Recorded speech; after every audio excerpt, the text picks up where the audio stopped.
The way Jamaica run now, it's not right. People fed up. People are suffer.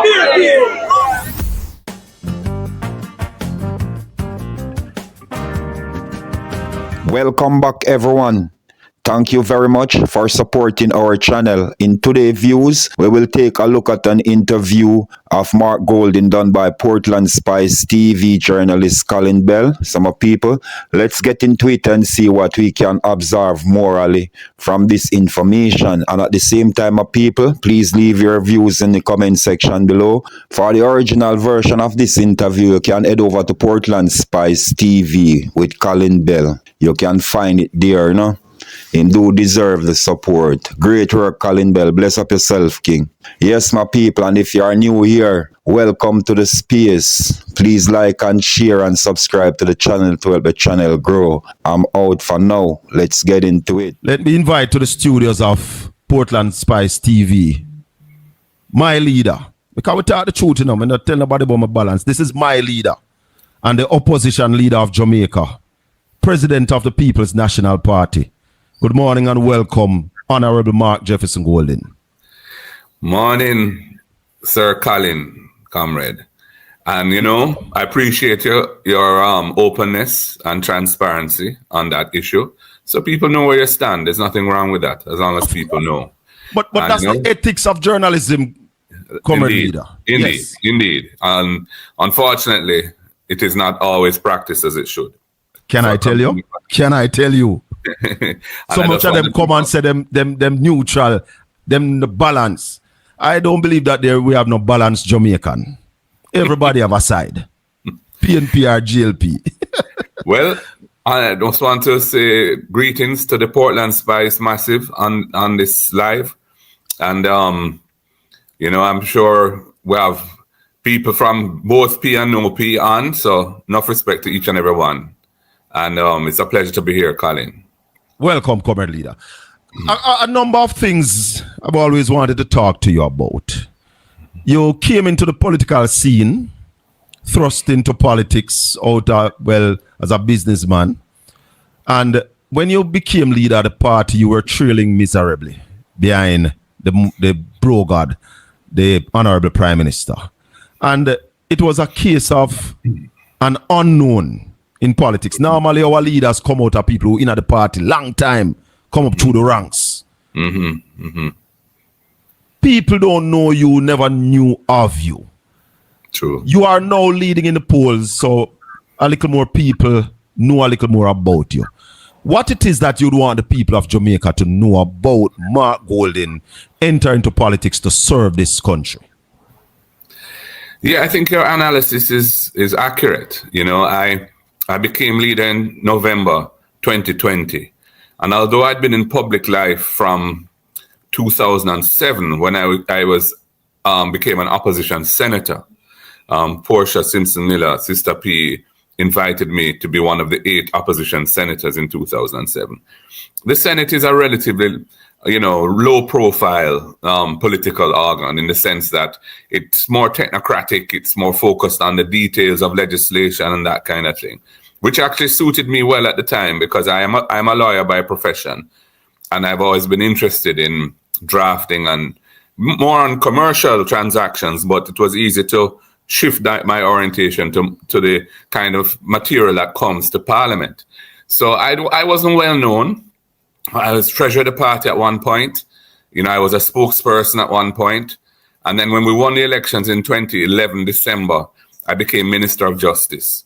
And again, people who follow the politics would know who I was. But the average person out there who's just struggling to survive and doesn't think politics 24/7 probably didn't know, they may have heard the name, but wouldn't really know who I am. So I entered the House of Representatives in 2017 as the MP for South St. Andrew when Omar Davis retired. And I was persuaded really to put myself forward, which was a big move for me because, to be very honest, Colin, I had never seen myself as going the route of becoming a full-fledged politician.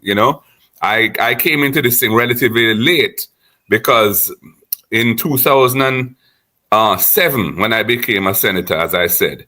I was in my 40s, and before that, my own involvement in politics was really as a supporter, of people who I knew well and who were in the politics. I would lend a hand. I was very interested in it, but I was not active. So when I took that step in 2017, it was a big move for me. And, I'm big up the people of South St. Andrew because they have blessed me with their support and love. And, I respect them to the max. It is the cradle of Jamaican popular music, coming out of Trenchtown and its environs. And, I regard that foundation of my political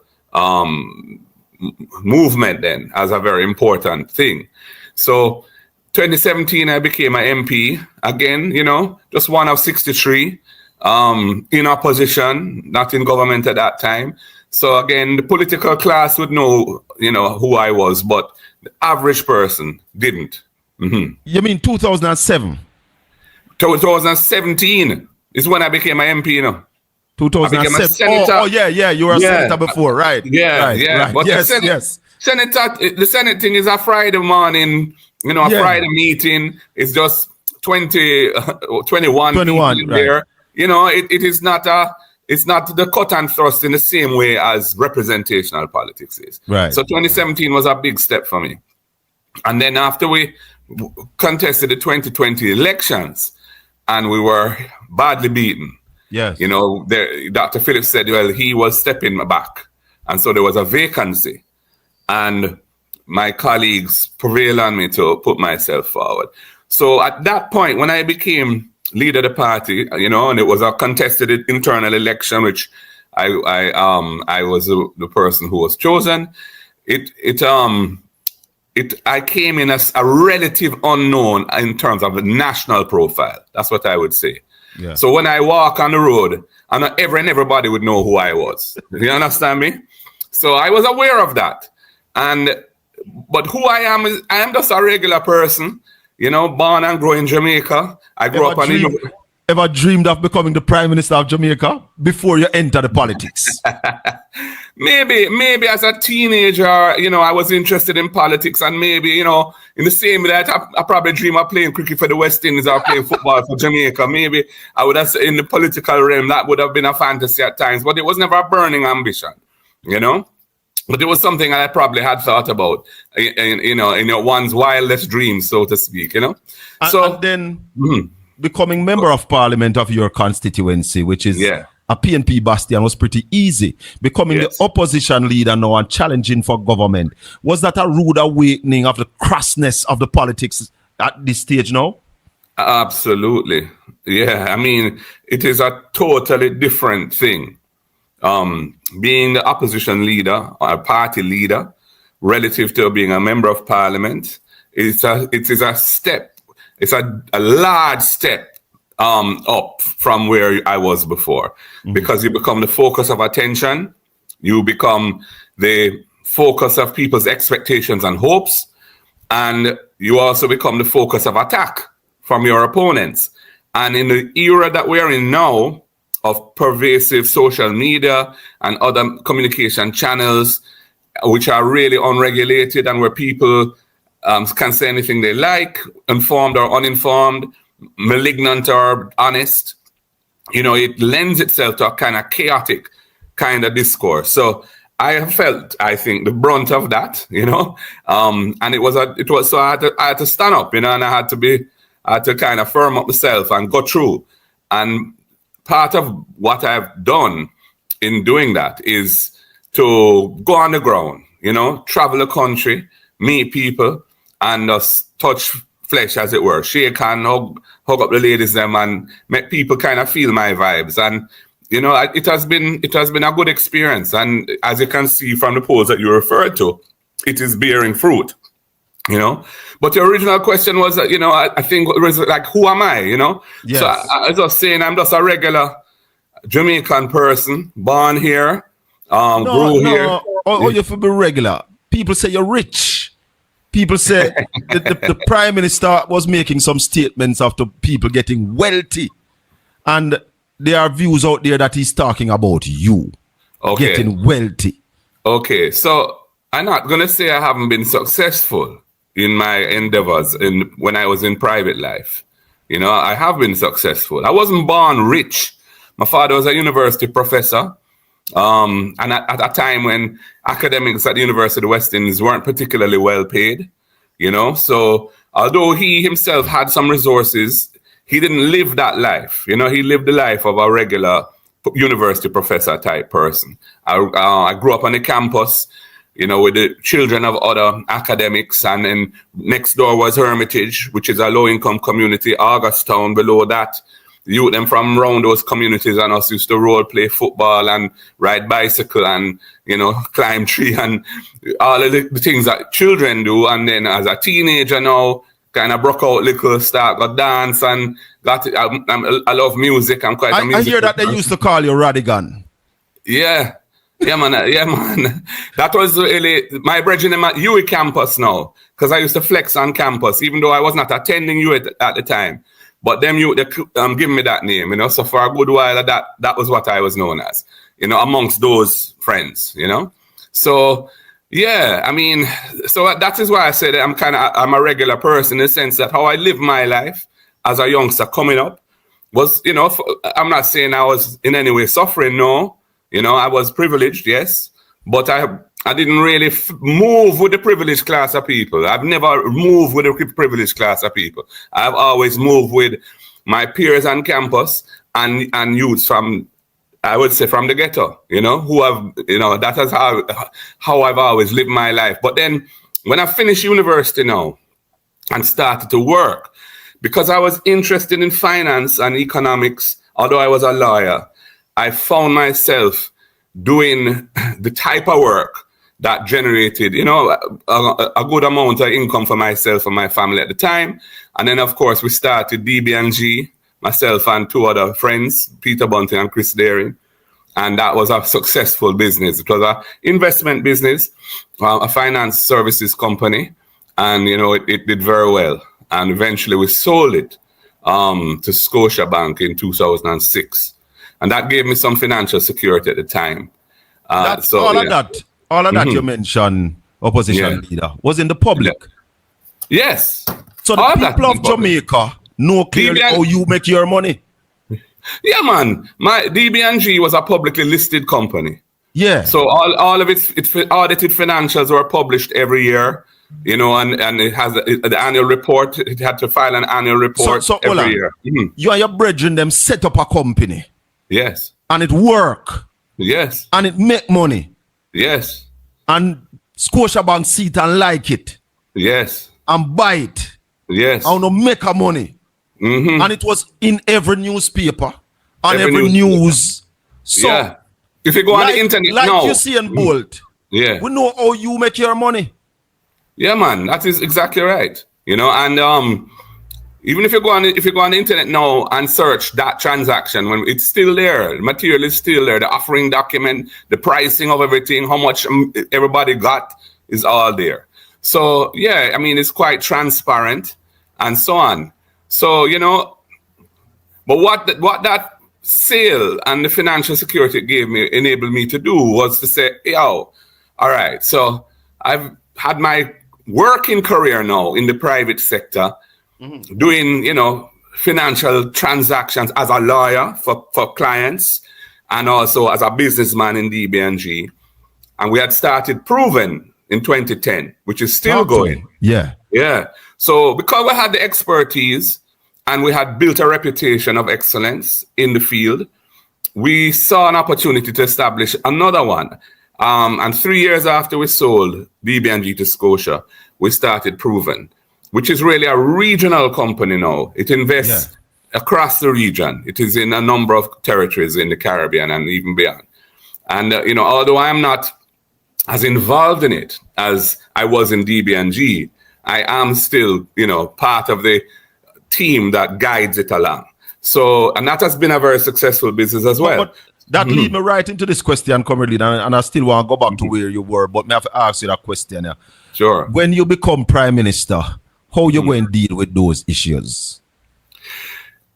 Right. Well, when I became Minister of Justice, how I dealt with it at that time was I came off of the the board that I was on and the committee that I served on. I just recused myself. I went on a leave of absence for the period of my engagement, So I would have to actively running that. No, I wasn't involved at all at that stage. For those 4 years, I just take with myself, so to speak. Because there are others there who are, who and can when you become prime minister, you have to take with yourself from proven. Yes, I will have to. And I've done it before and I will do it again. Whatever is required in order to satisfy the public that there is no reason why, of concern in that area, I will do. That is a gift. Like how you and your brethren then would set up DB&G and juggle and tree you to deal with them thing and make some money. You think a prime minister should be juggling like that while being prime minister? No, I don't think so. Being prime minister is a full-time job and you must be focused on that. The only other issues you might have are family-related issues which you can never get away from. Because as a family man, as a family man, right? Yeah, family is family. But when it comes to work as a prime minister, that must be your focus. That's not to say you can't have what I call passive investments. If you have saved money over time and you own some stocks or you own some whatever, that's fine. But to be actively involved in building a business and doing multiple transactions and running 28 bank accounts, something not right. Something wrong. And actively involved in buying stocks while being prime minister? You think a prime minister should have buy stocks at that time? No, I don't. I don't think the prime minister should be active in the markets trading. No. If you have a portfolio, you either just leave it as it is, or if it's a personal portfolio, or you can put it into some kind of blind trust where it's managed by other people and they have full discretion over it and you have no say for the period of that while you're in public life. You can't be because every time you step into the marketplace as prime minister, there's a potential conflict of interest because you have agencies that ultimately report to you that will have an impact on the businesses that you're investing in or selling. So it is, and that's why this whole way in which this government operates is problematic because they engage in that as if they're private citizens while they're running the country. And when I say private citizens, doing the things that people have no responsibility to the public are doing. And that is a problem. All right, so let's go back to proven. I don't want to be all over the place, but yes. I want to hear about you before I go into the politics because we have to talk a little about the politics. But the things that people don't know about you, people are speculating and they are saying that Proven is not a Jamaican company. Talk to us about that. As I said, Proven is a regional business. So it has some business in Jamaica that it does. It has a securities dealer, wealth management company here. It also has done some real estate development here. But it does it owns a manufacturing business in Barbados. It has a banking interest in Cayman and St. Lucia. It is a business that's both in the financial and real sectors. The main real sector activity that it does is, as I said, manufacturing. And it manufactures animal feed and cooking oil and those things in Barbados. It also does real estate development, not just in Jamaica, elsewhere. And it does financial services. That's what it does. Where's your head office? The head office is in St. Lucia. It was established from day one as a St. Lucia-based operation. And you do other business in St. Lucia? Yeah, we have a bank in St. Lucia as well. Yeah. And listeners and viewers, remember Mark Jefferson Golden is coming into politics as a businessman. The fact that you're not a career politician, does that affect your ability to lead the People's National Party? I think it gives me a perspective which is valuable. I'm somebody who knows what it takes to be successful in business and how to run a successful business. And I've had a lot of experience in managing businesses through all type of crises, from the 90s when there was a financial sector meltdown through the 2008 global financial crisis and many things in between. So I'm not a career politician. I'm primarily a lawyer. That is my core competence. I'm a commercial and corporate lawyer. Mm-hmm. But I have a long standing exposure and understanding of finance because of the type of work I've done. And I think that's an asset. That will be an asset to Jamaica. I think it's an asset to the PNP because this is part of what I have brought to the table is, managing the party in the way we manage it now, which is, as you've seen, bearing fruit. So, it is, to my mind, the country needs people who have experience and expertise to run it. Why do you think Mr. Holness draw for Nigel Clark? Because he knew that, that was a big gap in his team that he needed to try and fill. And of course, that gap was opened again when Nigel decided to cut. But so you're saying it has not been filled now? Well, no, they have attempted to fill it now, and the person who's filled it, Favor, is competent in the field of finance. She's a very well qualified person in that era. But of course, as a politician and as Minister of Finance, it's less about technical skill, and more about communications and interpersonal skills. Now, the jury is out on whether she has that. I don't think she has that personally, having seen how she operates. Whereas I think Mr. Clark, Dr. Clark, was a skilled propagandist in his own right, and brought that to the table in carrying the message for his party quite effectively. Let's talk a little bit about finance, comrade leader, and where Jamaica is right now in managing the finances of this country. I want to start at 2011, where the PNP came back in office after the GLP had crashed the economy. This is a area, this is a period of time that has not been discussed. And some of us in the media are also saying that the PNP may be at fault by not bringing forward that period of time when the government speaks of what they have done with the economy. Because coming out of 2007 to 2011, we saw where the multilaterals had kicked us out of the market. The IMF would not talk to Jamaica. We couldn't get a loan. We are aware of the struggles that Dr. Peter Phillips and the most honorable Portia Simpson Miller went through. But a lot of people keep forgetting that you were an integral part of the team. Tell us about what happened and how we brought back the Jamaican economy. Thank you for that. All right. So I think the context is very important.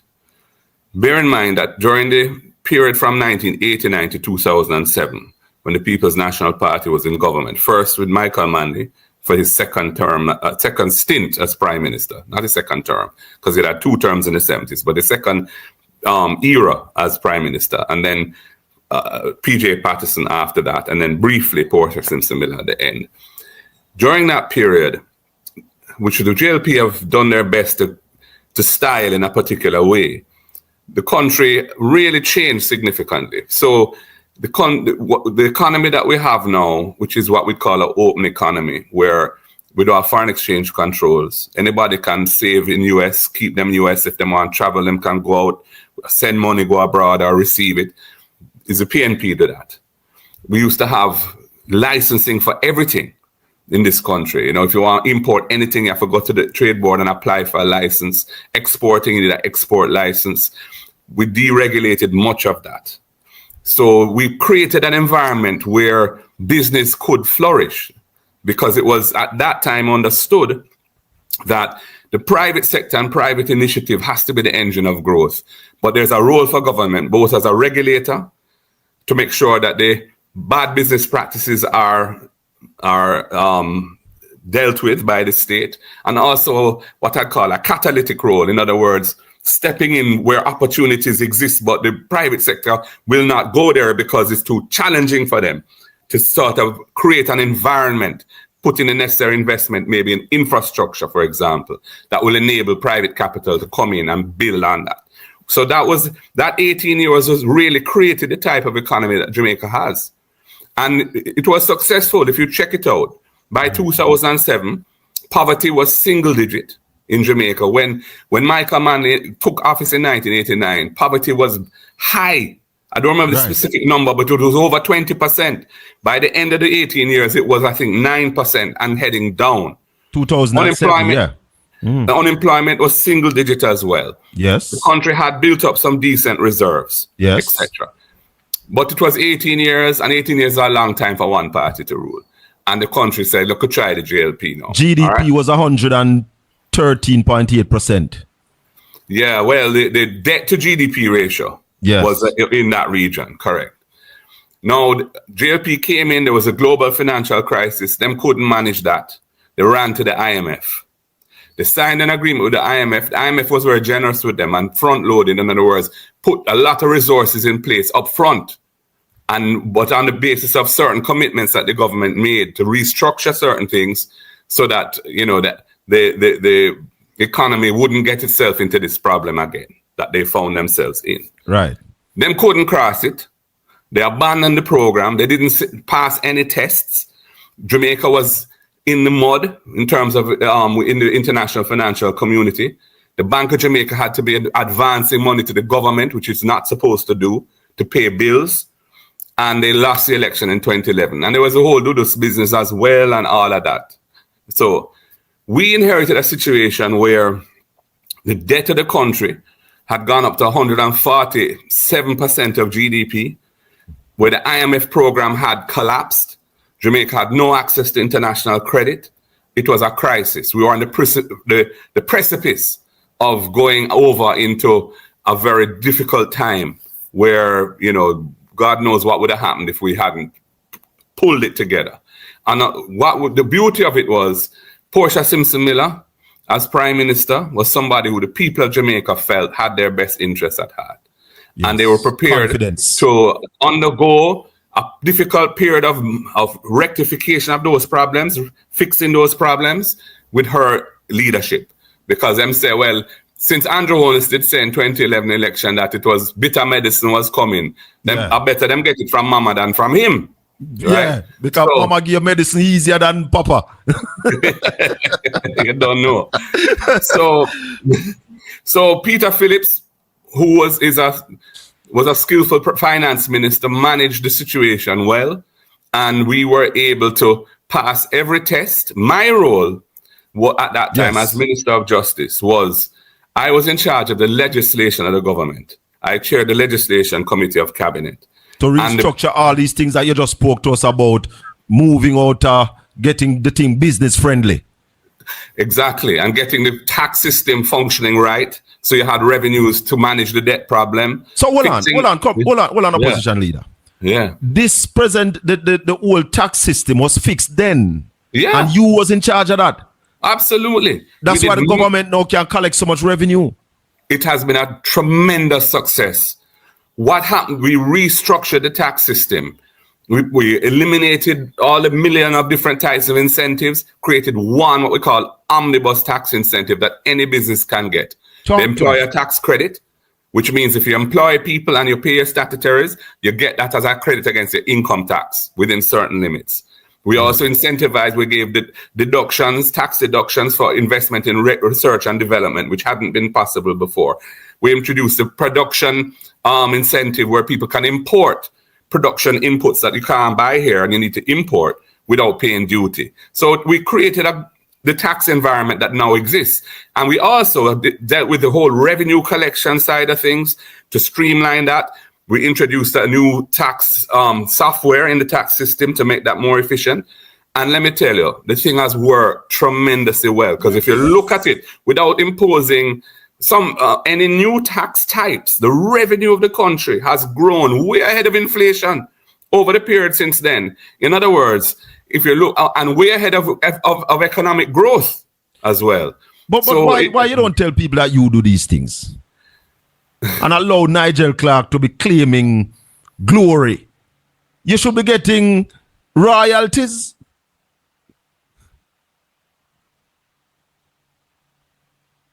Look like we have an internet freeze. We're having a conversation with the leader of opposition and the president of the People's National Party, Mark Jefferson Golden. Obviously, we internet freeze up, are we?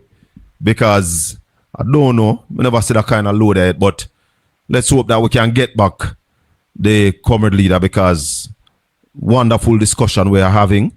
And you're hearing it, because you see, we always say it, the GLP don't talk about this period of time. Yes, we lost you when you were telling us about, when I was saying to you why you are. I don't know.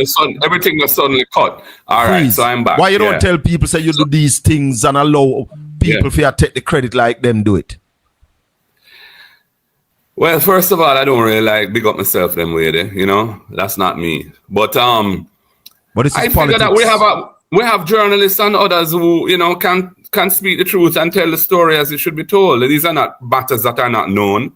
These are all in the public domain. But yes, I guess, you know, you are right that it is something that this is a story that we should tell more. Of course. And you know, yeah. So by the end of the 4 years that we were in government under Portia Simpson Miller, you know, we had to bear band with belly, so to speak, you know, by running what they call high primary surplus. In other words, we had to save money out of the budget a lot to pay down the debt and get the thing under control because the thing was unsustainable and we were not creditworthy as a country. Right. So we had to build that back. And by the time we left office, it had gone from the 147 to 115% of GDP in 4 years. Right. Which was a remarkable thing. Yeah. And we put it in the law. So there are things called fiscal rules which I was responsible for developing that legislation along with the technocrats in the Ministry of Finance. What about EPOC? EPOC was another construct. That was another thing that was developed at that time by Peter Phillips and others, you know, which was essentially saying, look, the society has to make sacrifice to make this thing work. We have to get ourselves out of the hole. So we have an agency, establish an agency or entity which will monitor how the government is doing and meeting the commitments, because you have agreed to make sacrifices, unions, banking sector, everybody, public workers. Sector